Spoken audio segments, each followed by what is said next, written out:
1990 সালের 11ই ফেব্রুয়ারি দক্ষিণ আফ্রিকার একটা জেলের সামনে হাজার হাজার মানুষ অপেক্ষা করছে।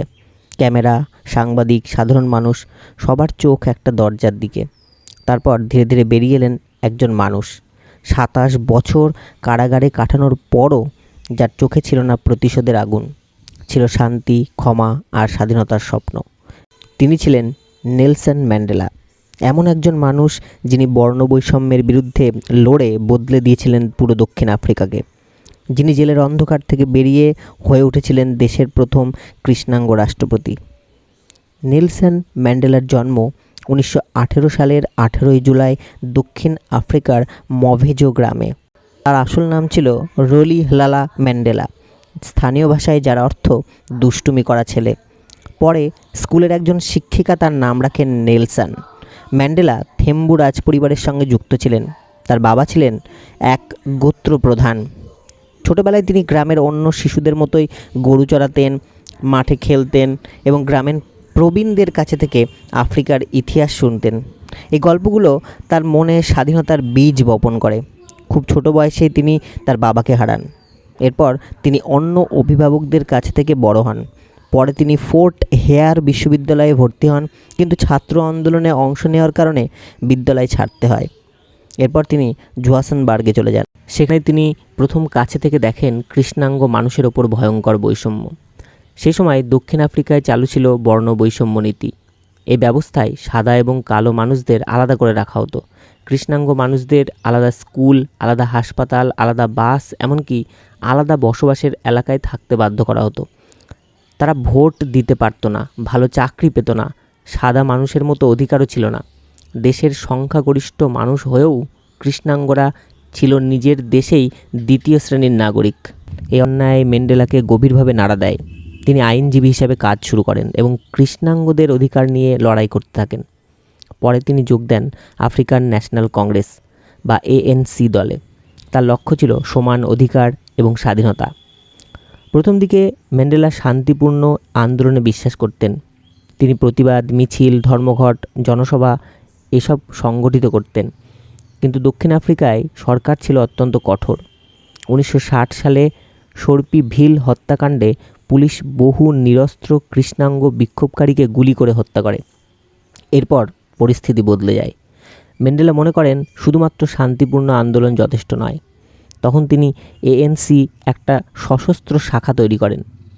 ম্যান্ডেলা গোপনে বিভিন্ন জায়গায় ঘুরে আন্দোলন সংগঠিত করতে থাকেন। এই কারণে তাকে ব্ল্যাক পিম্পারলেনও বলা হতো, কারণ পুলিশ তাকে খুঁজে পাচ্ছিল না। কিন্তু শেষ পর্যন্ত 1962 সালে তিনি গ্রেপ্তার হন।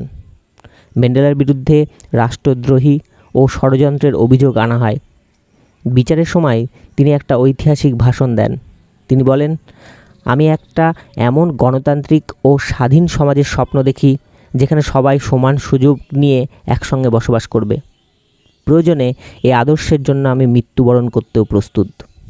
এই ভাষণ পুরো বিশ্বকে নাড়া দেয়। অনেকেই ভাবছিলেন তাকে মৃত্যুদণ্ড দেওয়া হবে, কিন্তু আদালত তাকে যাবজ্জীবন কারাদণ্ড দেয়। এরপর তাকে পাঠানো হয় কুখ্যাত রবিন আইল্যান্ড জেলে। নেলসন ম্যান্ডেলা মোট 27 বছর কারাগারে ছিলেন। রবিন আইল্যান্ডে তাকে খুব ছোট্ট একটা সেলে রাখা হয়েছিল। তিনি পাথর ভাঙার কঠিন কাজ করতেন। কারাগারে কৃষ্ণাঙ্গ বন্দীদের সঙ্গে অত্যন্ত খারাপ আচরণ করা হতো। তবুও ম্যান্ডেলা ভেঙে পড়েননি। তিনি জেলের ভিতরেও পড়াশোনা চালিয়ে যান, অন্যান্য বন্দীদেরও শিক্ষা দিতেন। অনেকে সেই জেলকেই ম্যান্ডেলার বিশ্ববিদ্যালয় বলতেন। বাইরের পৃথিবীতেও তার মুক্তির দাবিতে আন্দোলন শুরু হয়। বিশ্বের বহু দেশ দক্ষিণ আফ্রিকার সরকারের বিরুদ্ধে নিষেধাজ্ঞা দেয়। ধীরে ধীরে সরকার আন্তর্জাতিক চাপে পড়তে থাকে। অবশেষে 1990 সালে নেলসন ম্যান্ডেলাকে মুক্তি দেওয়া হয়। জেল থেকে বেরিয়ে ম্যান্ডেলা প্রতিশোধের কথা বলেননি, বরং তিনি বলেছিলেন, আমাদের ঘৃণা নয়, ঐক্য দরকার। তিনি সাদা এবং কালো মানুষদের একসঙ্গে নিয়ে নতুন দক্ষিণ আফ্রিকা গড়তে চেয়েছিলেন। 1994 সালে দক্ষিণ আফ্রিকায় প্রথমবার সব জাতির মানুষ একসঙ্গে ভোট দেয় এবং সেই নির্বাচনে নেলসন ম্যান্ডেলা দেশের প্রথম কৃষ্ণাঙ্গ রাষ্ট্রপতি হন।